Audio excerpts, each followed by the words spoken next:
Humankind, made in the image of God, created and called to be citizens of a kingdom greater than this.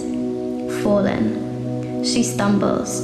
She struggles with the weight of a fallen world, disconnected from her life source, her soul ravaged by demons depriving her of her birthrights. She hears of Jesus. A stumble turns into steps and steps into strides until she falls. Falling at the feet of her Saviour, she weeps. No care for niceties or desire to dance around the politics of authorities, she was desperate. A radical declaration of submission, acutely aware that like you or I, she was not worthy. Resurrected and made new before the promise of the resurrection rang true, she knew.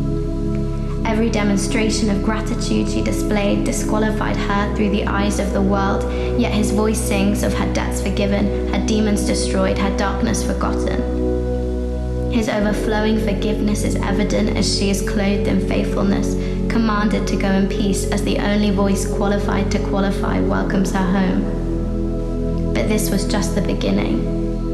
As her beloved was sentenced and subjected to death on a tree, his royal blood ratified to set us free, she watched. As darkness fell in one final breath and his body laid to rest, she mourned. Waking early, she rose. Whilst authorities belonging to an earthly empire quaked and fled in fear, she stood. Her fear triumphantly kept at bay as the stone was rolled away. She follows the call and stumbles again to find her Saviour, but she is no longer lost. Welcomed once more, her eyes the first to marvel at the defeat of death. It is done. It is finished. An apostle to the apostles, she proclaimed what her eyes had seen, casting out the disbelief of those already discipled, and dancing in the freedom of her faithfulness.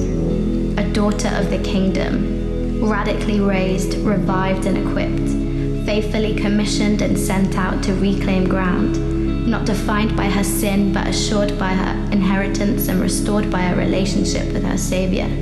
She stands, welcomed home.